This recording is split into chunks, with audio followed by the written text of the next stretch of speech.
দেখো আমি আজকে সবার পছন্দেরই মানকচু বাটাটা করব। দেখো কি করে করি তোমরা সবাই দেখো। মানকচু তো বাজারে এখন খুব ভালোই উঠেছে দেখছি বাজারে। দেখো এই যে এরকম এই যে এই কচুটা মানকচু, একটু এই যে এই কচুটা এনে এটাকে কি করবে, একটু ভালো করে মোটা করে খোসাটা ছাড়িয়ে নেবে। খোসাটা ভালো করে ছাড়িয়ে নিয়ে আমি কি করেছি, এই যে গ্রেটার দিয়ে দেখো একটু এক হাতে করছি বলে একটু ডিস্টার্ব হচ্ছে। দেখো এই যে গ্রেটার দিয়ে এই যে আমি গ্রেট করে নিয়েছি, এই দেখো গ্রেট করে নিয়েছি দেখো। তারপরে এক বাটি জলের মধ্যে এটা একটু ভালো করে এ দেখো দিয়ে দিলাম। এই ভালো করে দিয়ে এটা ধুয়ে কি করব, এটা ভালো করে ধুয়ে এর মানে এর মধ্যে যে রসটা থাকবে পুরো চিপড়ে চিপড়ে ওটাকে শুকনো করে উঠিয়ে দেবো। উঠিয়ে এই দেখো ঝাঁঝরি থালার মধ্যে আমি রাখলাম।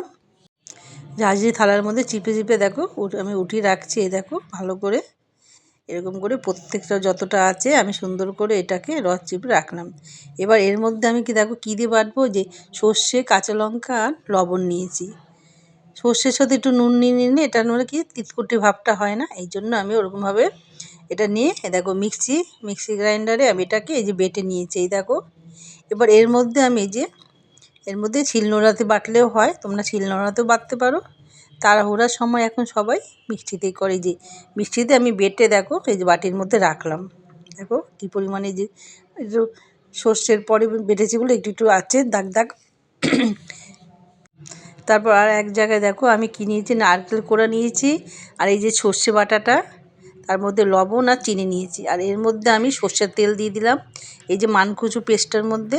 বা সমস্ত একসাথে মিশিয়ে দেখো এটাকে আমি ভালো করে দেখো এরকম করে আমি চামচ দিয়ে ভালো করে মাখছি। এই দেখো মেখে সমস্ত কিছুর মধ্যে একসাথে মিক্সড হয়ে গেল।